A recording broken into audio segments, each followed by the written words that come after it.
हरे कृष्णा। आप सभी भक्तों को हार्दिक अभिनंदन।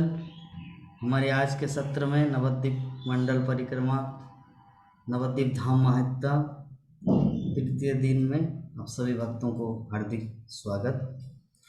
तो पिछले दिन हम लोग डिस्कस किए थे कि नित्यानंद प्रभु किस प्रकार दो हाथ करके जीवों को बुला रहे हैं कि नित्यानंद बोले डाकी दुहात तुलिया ऐसो जीव जीव कर्मो ज्ञान संकट छाड़िए। हम लोग डिस्कस किए थे कि किस प्रकार नित्यानंद प्रभु सभी जीवों को बुला रहे अपने घर भगवत धाम। तो भगवान श्री गौरांग महाप्रभु का वास्तविक प्रतिनिधि नित्यानंद प्रभु सभी जीवों को अपने चरणों में स्थान दे रहे हैं, ताकि गोलोक वृंदावन जाने के लिए पहले नित्यानंद प्रभु की कृपा का जरूरत पड़ता है।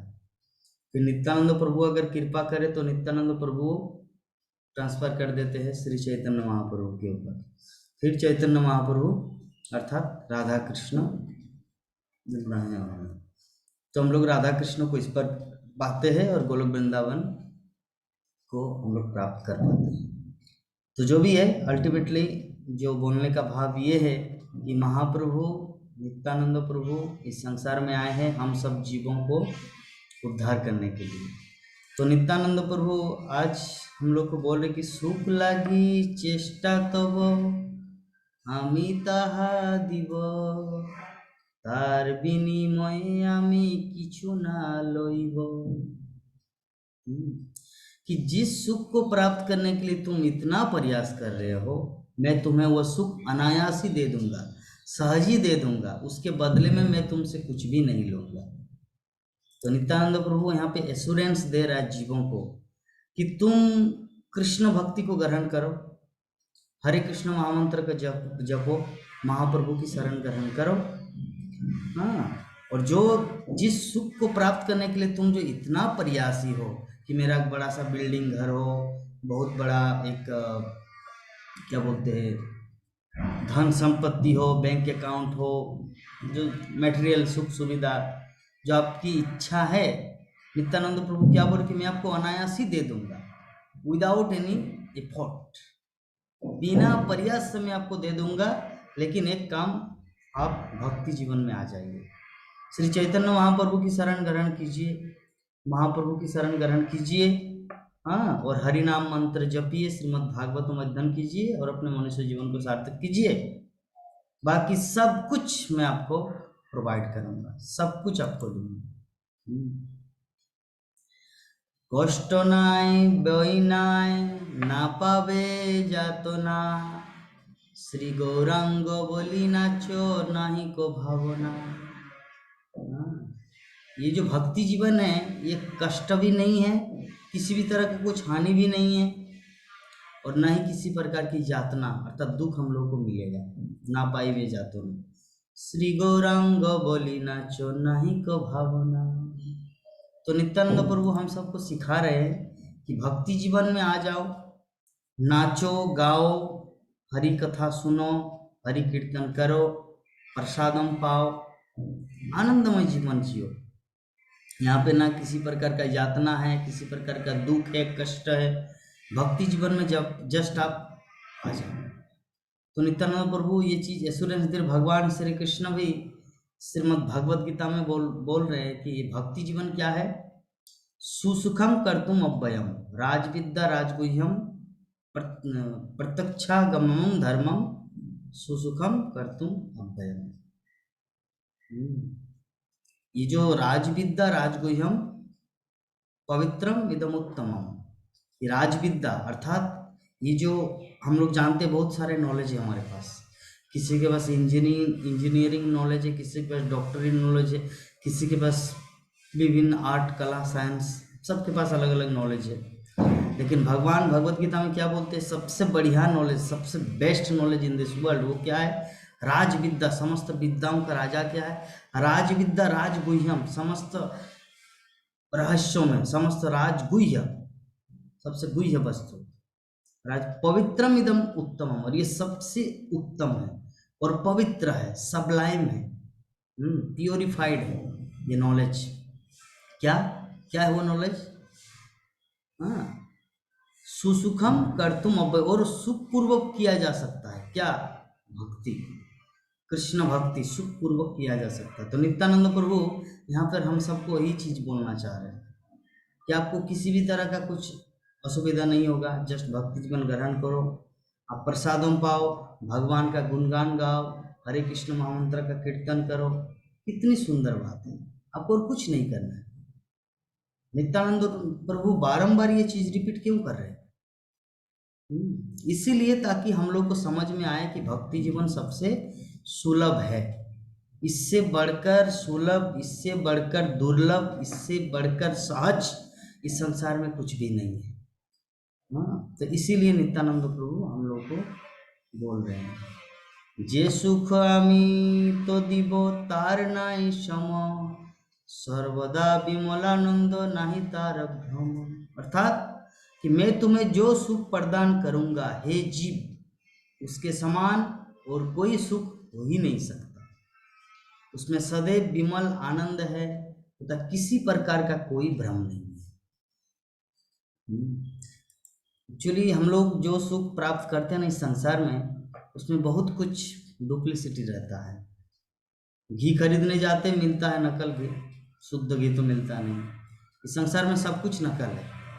इस संबंध में मुझे घटना याद आ गया। एक व्यक्ति आत्महत्या करने के लिए पूरी तरह से रेडी हो गया।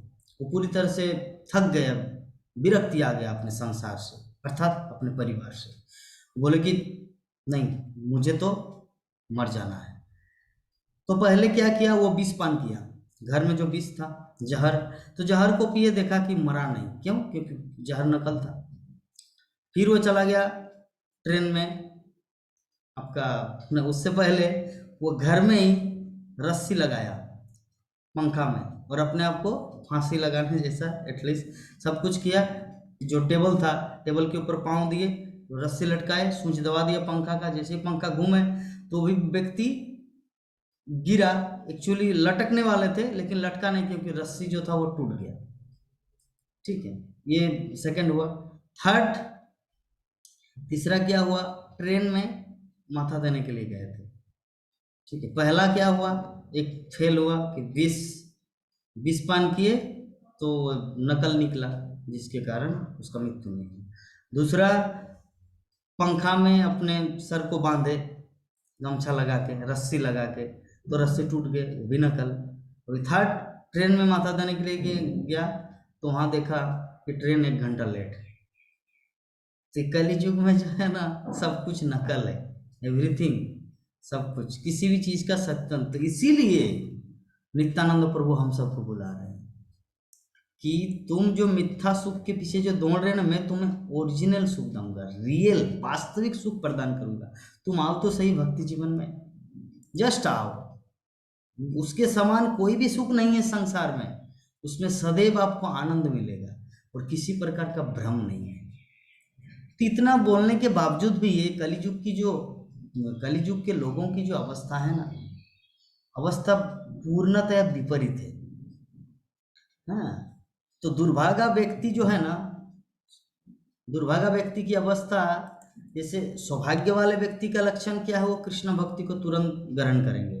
हमारे शास्त्रों में कथन है, श्रीमद् भागवतम में, कृष्ण वर्णम तिसा कृष्णम सांगोपांगस्त्र पार्षदम यज्ञे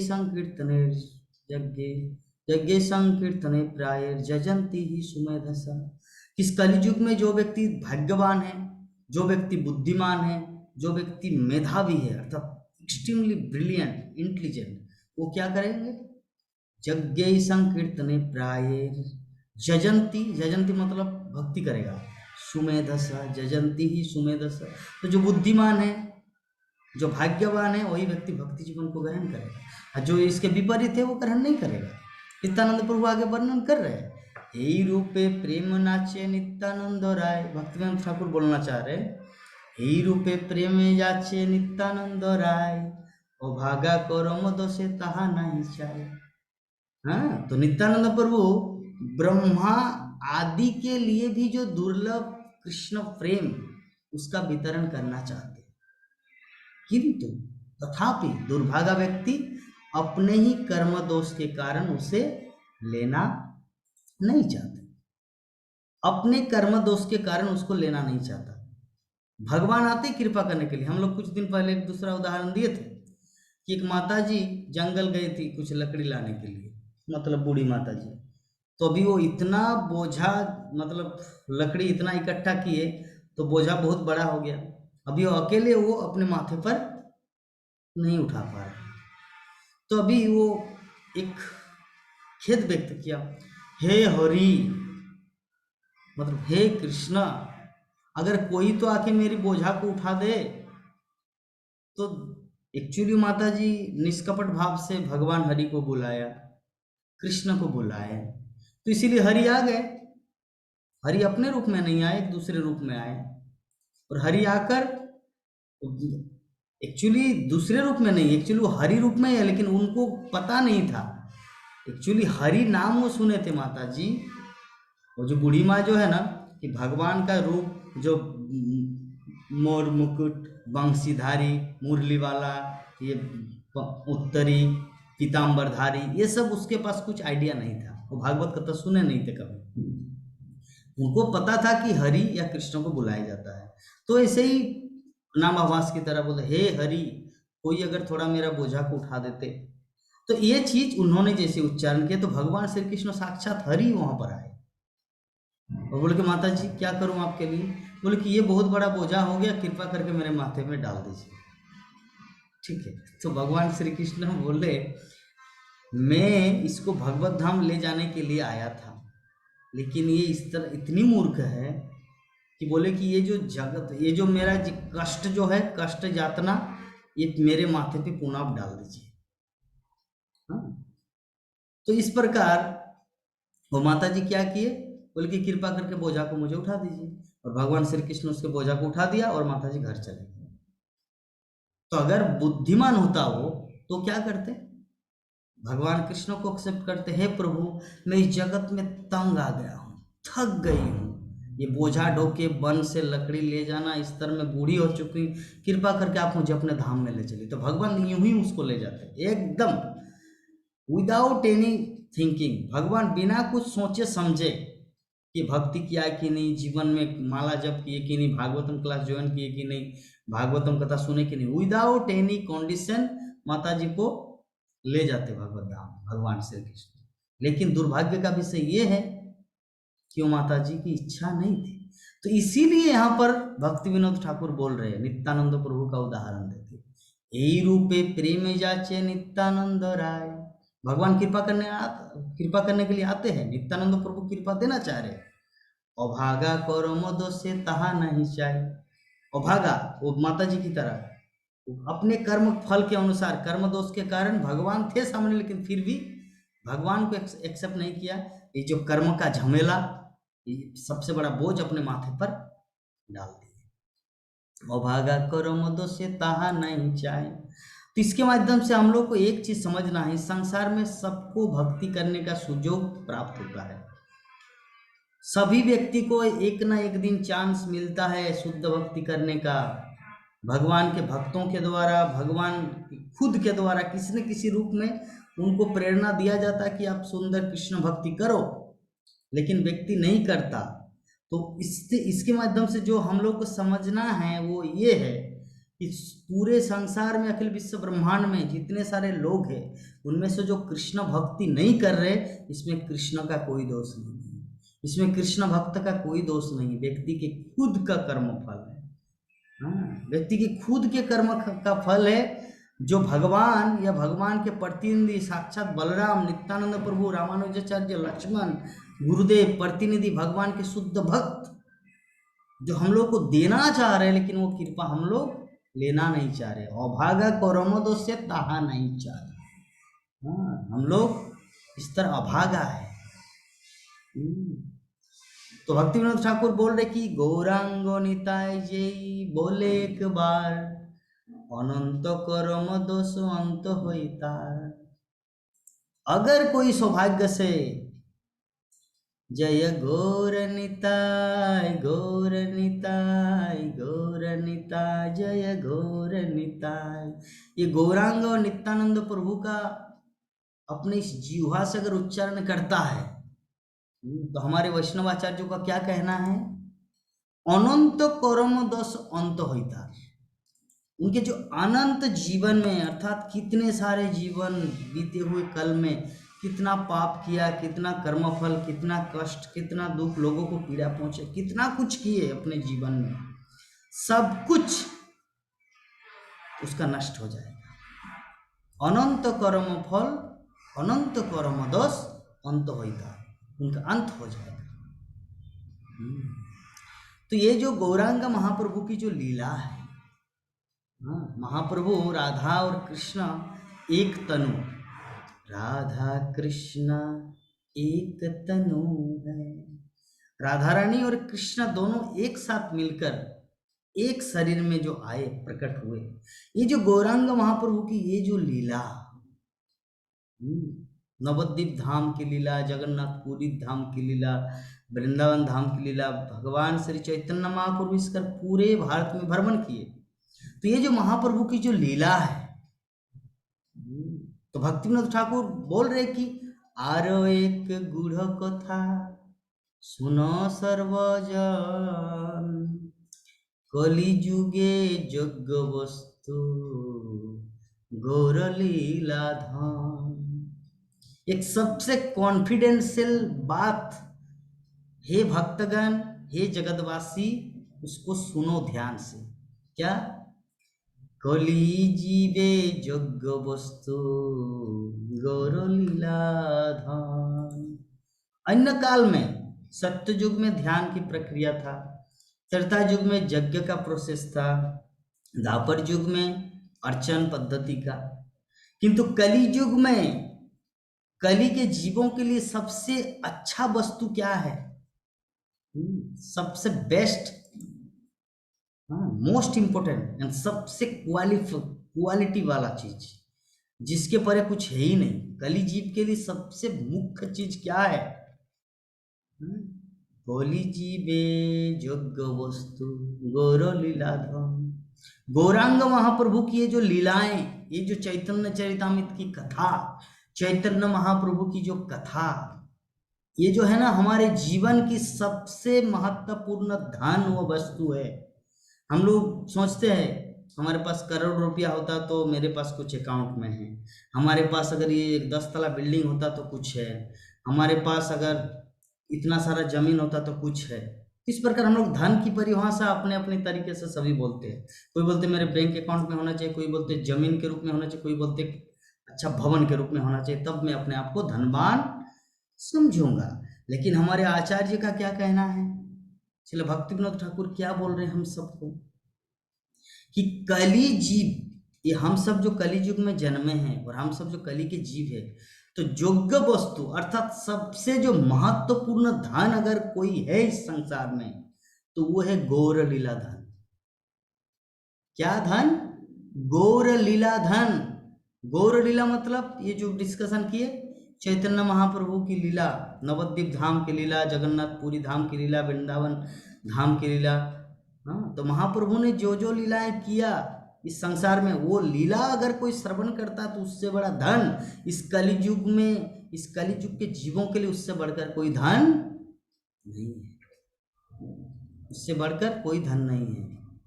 कोली जीवे यज्ञ वस्तु गौर लीला धाम। गौर हरि राधा कृष्ण रूपे वृंदावने, नित्य काल विलास करए सखी सने। तो गौर हरि क्या है? राधा कृष्ण रूपे वृंदावने, अर्थात वृंदावन धाम में राधा कृष्ण जो एक रूप होकर जो लीलाएं करते हैं, वही लीला गौरांग महाप्रभु के एक व्यक्ति विशेष में हम लोग को दिखने को मिलता है। नित्य काल विलास करो ये सखी सन। तो वृंदावन धाम में क्या करते हैं राधा और कृष्ण?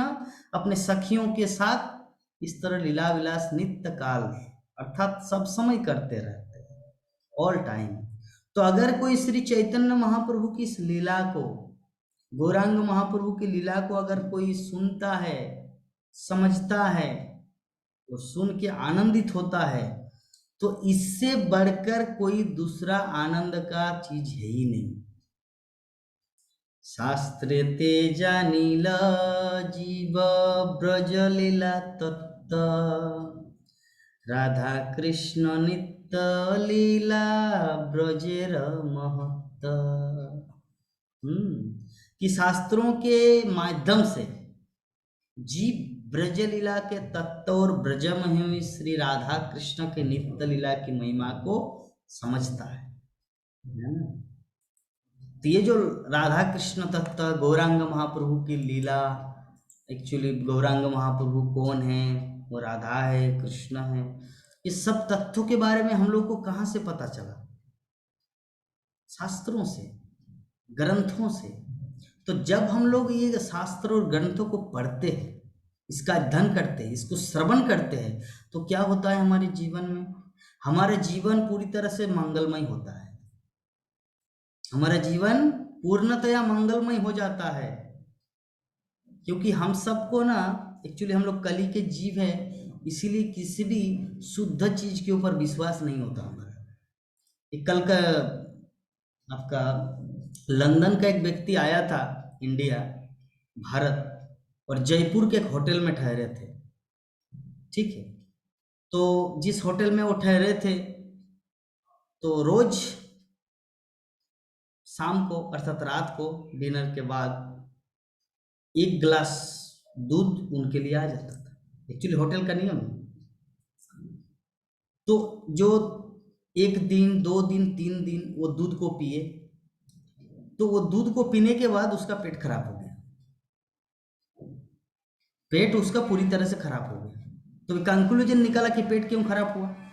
क्योंकि ये जो दूध दे रहा था उस होटल में, वो प्योर दूध था, एकदम रियल गाय का दूध, शुद्ध गाय का दूध, जिसमें किसी भी तरह का मिलावट नहीं था।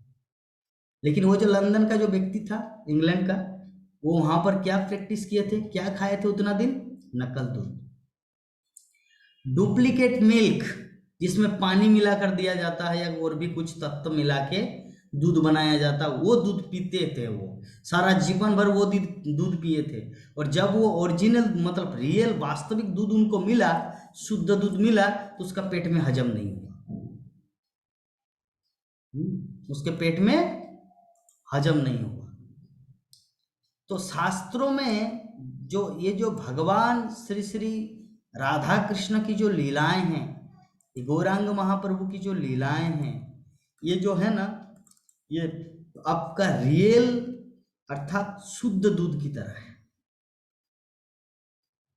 इसको अगर हम लोग पिएंगे तो हमारा वास्तविक कल्याण होगा। लेकिन हम लोग इसको पी रहे हैं, लेकिन हमारा पेट खराब हो रहा है। क्यों? पता है? क्योंकि हम लोग बहुत कुछ नकल दूध पिए हैं। क्या नकल दूध? TV, serial, movie, theatre, cricket, film, Bollywood, Hollywood, इस प्रकार विभिन्न का जो नकल चीज इस ब्रेन में घुसा के, नकल दूध पी के हमारा जो शरीर का जो स्ट्रक्चर है ना, वैसा नकल बन गया है। और जब वो नकल व्यक्ति को जब ये ओरिजिनल वस्तु मिल रहा है, शास्त्रों का जो दिव्य कथा, भगवान की अद्भुत लीलाएं जब हम लोग को इस कान से जब श्रवण कर रहे हैं ना, तो हजम नहीं हो रहा है। तो दोष किसका है? शास्त्र का या खुद का? दोष है हमारे खुद का, क्योंकि हम लोग नकल चीज के साथ इतना दिन तक खेल खेले थे। अभी जब ओरिजिनल चीज मिल रहा है, उसके ऊपर भी हम लोग को वही फीलिंग हो रहा है, अरे ये भी नकल है, काल्पनिक है, ये कहाँ है राम, ये कहाँ है कृष्ण, ये सब भगवान, ये सब नकल, ये मैथोलॉजी है। ये हमारा फिलोसफी है। क्यों? क्योंकि हम लोग नकल चीज से पले बड़े हैं। नकल चीज होने के कारण हम लोग हर चीज को नकल देखते हैं। यद्यपि भगवान की जो लीलाएं हैं, भगवान कृष्ण की जो लीलाएं हैं, ये साक्षात नित्य लीला है, इसमें किसी भी तरह का कोई डुप्लीसिटी नहीं। ये रियल में ये सब घटना घट चुके हैं या अभी भी घट रहे हैं। ये सब भगवान श्री कृष्ण अपनी लीलाएं अभी भी प्रदर्शन कर रहे हैं। तो हमारी अवस्था वो लंदन के उस डुप्लीकेट दूध पीने वाला जैसा है कि ओरिजिनल दूध, रियल दूध, वास्तविक दूध, शुद्ध दूध हम लोग को हजम नहीं होता। तो हमारी स्थिति ये है। हाँ? तो जो कृष्ण नाम है, भगवान कृष्ण की जो धाम है, इसकी अपार महिमा होने पर भी अपराधी व्यक्ति का उद्धार असंभव है। बोलने का भाव क्या है? कृष्ण नाम कृष्ण धाम महत अपार, शास्त्रेरो দ্বারাই जाने सकल संसार। कृष्ण नाम कृष्ण धाम महत अपार, शास्त्रेरो দ্বারাই जाने सकल संसार।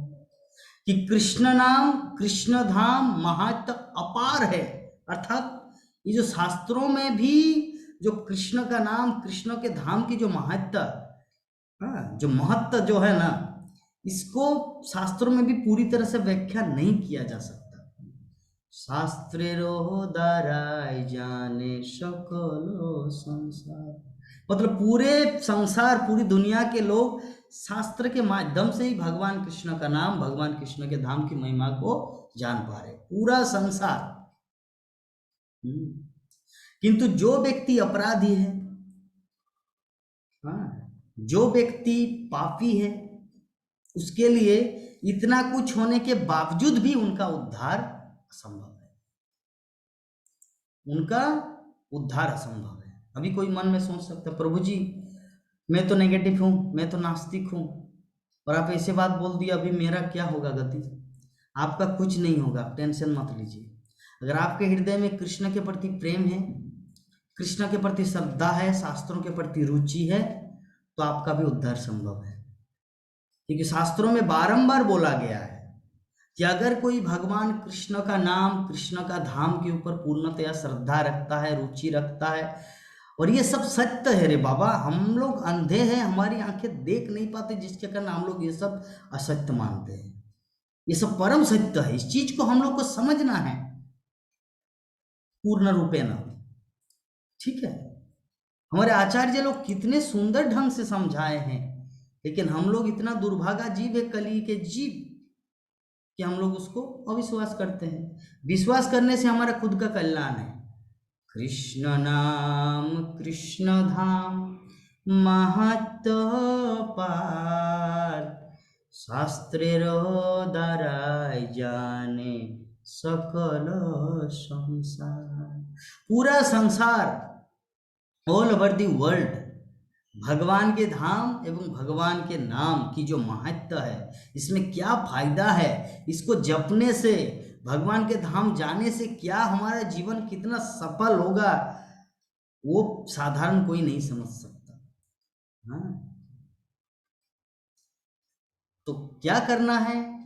तबु कृष्ण प्रेम साधारणे नाही पाय, इहार कारण की बाचिंत बिहार।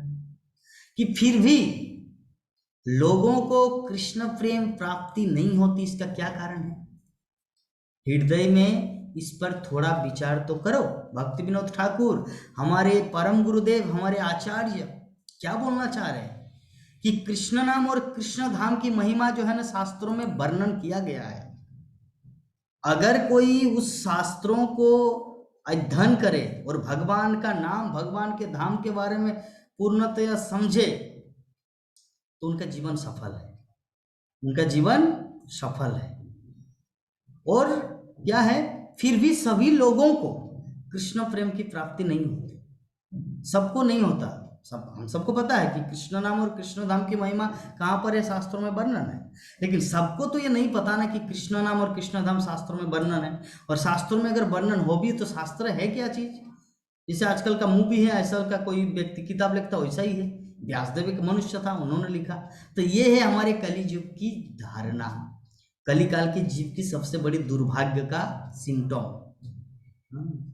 तो हम लोगों को देखिए थोड़ा बुद्धिमान होना है, एक चीज समझना है कि हमारा जन्म कब हुआ, 40 साल पहले या 30 साल पहले या 20 साल पहले या 50 साल पहले या 100 साल पहले, उससे पहले जगत था। शास्त्र ग्रंथ भी थे और हमारे मरने के बाद भी शास्त्र ग्रंथ रहेंगे। तो हमारे मानने या न मानने से क्या फर्क पड़ता है शास्त्र ग्रंथों का? Any problem? किसी भी तरह का कुछ फर्क पड़ेगा शास्त्र ग्रंथों का? उपनिषद, वेद, वेदांत, साहित्य, ऋग्वेद, यजुर्वेद, सामवेद, कितने वेद वेदांत हमारे जन्म से पहले से था और हमारे मरने के बाद भी रहेंगे। तो हम माने या ना माने तो किसका नुकसान, किसका है, हमारा खुद का या शास्त्र का? तो इसीलिए व्यक्ति को, हम सबको, अगर हम लोग मूर्ख है तो बुद्धिमान बनना है और समझना है तथ्य को। जटिलता जो है उसको सरल भाव से समझना है कि हमारे जन्म से पहले से शास्त्र था और मरने के बाद भी शास्त्र रहेंगे। हमारे नाना जी जब जन्मे उससे पहले शास्त्र था, नाना जी मर गए, अभी भी शास्त्र है। चीज को समझना है तथ्यतः। अहंकार, दर्प लेकर, घमंड लेकर कुछ होने वाला नहीं है। अभिमान लेकर संसार में कुछ प्राप्त नहीं किया जा सकता। इस संसार में वही व्यक्ति ज्ञान को हासिल किए जिन्होंने विनम्रता अपने जीवन में लाए। विद्या ददाति विनयम। ज्ञान विनय को जन्म देता है, विनम्रता को जन्म देते हैं। तो हमारे हृदय में या हमारे लाइफ स्टाइल में अगर अहंकार भरा पड़ा है, अभिमान भरा पड़ा है, तो हमारा कुछ ज्ञान है ही नहीं। भगवत गीता में भगवान श्री कृष्ण क्या बोलते हैं? विद्या विनय संपन्ने ब्राह्मणी गविहस्तिनी सुनी चैव सपाके च पंडिता समदर्शिना। कि विद्या विनय संपन्न, जो व्यक्ति विद्या अर्थात ज्ञान, विनय अर्थात विनम्रता, ज्ञान और विनम्रता के साथ, संपन्न मतलब पूरी तरह से जो संपन्न है, डन, विद्या और विनय दोनों तरफ से वो डन है, हाजिर है। विद्या विनय संपन्न ब्राह्मणी गवि हस्तिनी, ब्राह्मण, गाय, हाथी, कुत्ता, चंडाल, ब्राह्मणे गवि हस्तिनी सुनी चैव सपाके च। सुनी मतलब गिद्ध, कुत्ता, सपाक अर्थात जो कुत्ता भक्षी, चंडाल। सुनी चैव सपाके च पंडिता समदर्शिना। तो जो व्यक्ति अपने ज्ञान के माध्यम से, अपने ज्ञान के बल पर शास्त्र का ज्ञान को अपने जीवन में उतारे, वो क्या करते हैं? ब्राह्मण, गाय, हाथी, कुत्ता, चंडाल सबको एक दृष्टि से देखता है। उनको पता है सर्वस्य चाहम हृदय सन्निविष्ट, अर्थात वही परमात्मा, वही भगवान श्री कृष्ण सबके हृदय में वास करते हैं। मत्त स्मृतिर्ज्ञान अपोहनम च। तो इस प्रकार हम लोग समझते हैं, समझ सकते हैं शास्त्रों की जो वाणी और शास्त्रों का ज्ञान जिसके पास है वही संसार में भाग्यशाली है। और अगर उसको छोड़ के उसके पास कितना भी बड़ा नॉलेज पीएचडी में, वो सब बेकार है, फालतू नॉनसेंस है। इस संबंध में और एक घटना याद आया। हमारे पास कितना भी नॉलेज क्यों ना हो, एक माझी भाई था, एक नाविक, और एक जेंटलमैन अर्थात थोड़ा पढ़ा लिखा धनवान, वो नदी क्रॉस कर रहा था। तो वो इतना घमंडी था, इतना अहंकारी था, वो बोले माझी भाई को, अरे नाविक भाई, मैथमेटिक्स आता है, गणित पढ़ना आता है?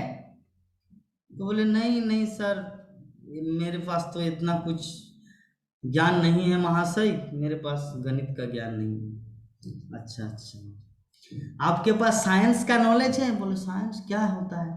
विज्ञान जानते हैं? विज्ञान, जीव विज्ञान, भौतिक विज्ञान, रसायन विज्ञान, chemistry, physics, biology, zoology, psychology, मनोविज्ञान, कुछ विज्ञान आता है? तो नाइक भाई ने बोला कि नहीं महाशय, हम तो गांव के गरीब माझी भाई है, ये नदी से इस पार से उस पार, उस पार से इस पार मेरा काम है। तो पहले बोला कि आपको गणित नहीं आता? बोले कि नहीं। तो आपका जीवन 25% बेकार, 25% आपका जीवन बेकार। सेकंड में पूछा आपको केमिस्ट्री साइंस आता है? बोले कि नहीं, आपका 50% लाइफ बेकार। उसके बाद वो जेंटलमैन पूछा, यू नो इंग्लिश? आपको इंग्लिश आता है? आपने की इंग्लिश जाने? हाँ, बोले नहीं मुझे तो नहीं आता, क्योंकि मैं तो पढ़ाई लिखाई नहीं किया हूँ, क्योंकि मेरे गांव में एक स्कूल था, लेकिन अभाव के कारण माता पिता की ये गरीबी स्थिति को देखकर मुझे काम करना पड़ा, और जिसके कारण मैं कुछ ज्ञान हासिल नहीं कर सकता, इंग्लिश का ज्ञान नहीं है। So if you have no knowledge about any English knowledge, then your life 75% is useless. अगर आपके पास इंग्लिश का ज्ञान नहीं है तो 75% आपका जीवन बेकार है। इसके बाद थोड़ी सी देर बाद हवा का झोंका और नौका ऐसे ऐसे होने लगा, नौका ऐसे ऐसे होना लगा, नाव ऐसे ऐसे। तो नाव भाई पूछा, सर जी महाशय, हरे कृष्णा, आपको तैरना आता है? लेकिन तैरना ये क्या होता है? स्विमिंग, स्विमिंग आता है, तैरना आता है? बोले कि नहीं नहीं मुझे तो तैरना नहीं आता। तो नाइक भाई बोले तब तो आपका जीवन 100%, 100% बेकार है, आपका जीवन का कुछ मूल्य ही नहीं है, 100% बेकार है।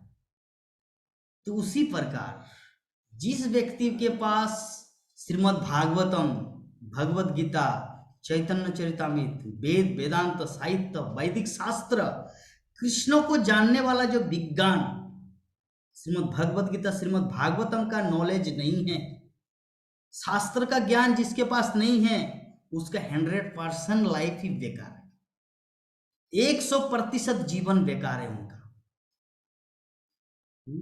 100% लाइफ इज यूजलेस। हमारे पास पीएचडी हो, engineering, MTech, PhD, BTech, MIT, NIT, RIT, IIT, MBBS, किसी भी तरह का डिग्री हो, वो सब 25, 50 और 75% के मार्क में आता है। वास्तविक मार्क अगर कुछ है वो 100% इस भौतिक जगत से लेकर आध्यात्मिक जगत तक जाने का जो रास्ता है, ये जो नौका, जो हम लोग मनुष्य जीवन प्राप्त किए हैं, जो हिल डुल रहे हैं, यहाँ से हम लोग यहाँ पे डूब जाए भौतिक जगत में या भगवत धाम जाए। अगर हम लोग भगवत धाम जाए, भक्ति को ग्रहण किए, शास्त्र का नॉलेज है हमारे पास, तो हम लोग भगवत धाम पहुंचेंगे। शास्त्र का नॉलेज अगर नहीं है, भक्ति हमारे जीवन में अगर नहीं है, तो हम लोग यहीं पर डूब मरेंगे। अगले जीवन में बनेंगे कुत्ता, अगले जीवन में बनेंगे भेड़िया, अगले जीवन में बनेंगे बाघ, सियार। इस प्रकार ये जो 84 लाख जीव जोनियों में से जो हम लोग मनुष्य जीवन अभी प्राप्त किए, और मनुष्य जीवन प्राप्त करने के बाद अगर हम लोग भगवान कृष्ण की भक्ति नहीं किया, तो हमारा जीवन पूर्णतया यूजलेस है, और हम लोग अगले जीवन में बनेंगे कुत्ता। हाँ, अगले जीवन में बनेंगे हम लोग एक जानवर, क्योंकि प्रकृति देवी बहुत बुद्धिमान है, बुद्धिमती है। उनको पता है कि मैंने इनको एक चांस दिया कृष्ण भक्ति करके अपने जीवन को सुधारने का, लेकिन इन्होंने इसको गंवा दिया, नेगलेक्ट किया। मैं कृपा किया, इसको करुणा किए, दया दिखाई इन पर, लेकिन ये मुझे मुंह पर लात मारे। तो चलिए अभी इसको दिखाते हैं। तो उसी प्रकार इस जगत में जो भी प्राणी मनुष्य रूप में है, अगर वो कृष्ण भक्ति को ग्रहण नहीं करता, तो अगले जीवन में वो कुत्ता बनेगा डायरेक्ट। ये प्रकृति का नियम है, उसको जानवर बनना ही पड़ेगा। इसीलिए व्यक्ति को सतर्क रहना है, कृष्ण भक्ति करना है। जीवन में अगर कृष्ण भक्ति नहीं करेंगे तो लाइफ हमारा बर्बाद हो जाएगा। अगले जीवन में हम लोग कहाँ जाएंगे, कौन से नरक में पचेंगे, कौन से नरक में सड़ेंगे, हमारा कुछ ठिकाना नहीं है। इसीलिए एबे ना भोजिले যশোদা সুত चरम पड़ी बेलाजे। तो हमारे वैष्णवाचार्यों का क्या कहना है? एबे ना भोजिले যশোদা सुतो चरम पड़ी बेलाजे। एबे ना मतलब अब, अगर हम कृष्ण भजन न करें, যশোদা सुत मतलब যশोदा के पुत्र भगवान कृष्ण की भजन न करें, तो क्या होगा? चरम पड़ी बेलाजे। चरम मतलब जीवन के अंत क्षण में, पोड़ी वे मतलब गिर जाएंगे, लाजे मतलब शर्म से, फील होगा हाय रे मैंने क्या गलती किया अपने लाइफ में, अपने जीवन में मैंने क्या गलती किया। इसीलिए आप सभी भक्तों को मेरा निवेदन है, जो भी इस तथ्य को समझ रहे अपने जीवन में, शास्त्र ग्रंथों की महिमा को समझे। हाँ, तो ये जो हमारे नवद्वीप धाम महत्ता है, आज हम लोग यहीं पर विराम देते हैं। कल पुनः आप लोगों के सामने हाजिर हो जाएंगे। अगर किसी भी भक्त के मन में किसी भी तरह का कुछ प्रश्न हो तो हमारे कमेंट बॉक्स में लिख सकते हैं, या सीधा मुझे आप लोग मैसेज कर सकते हैं, मुझे कॉल कर सकते हैं। नंबर है 6297773729, 6297773729। आप सभी भक्तों को बहुत बहुत धन्यवाद, जो कितने तल्लीनता के साथ इस कथा को श्रवण किए। शास्त्रों की महिमा के बारे में थोड़ा बहुत जो आप लोग आए हैं इस क्लास में, आप सभी भक्तों के चरणों में मेरा दंडवत प्रणाम। हरे कृष्ण।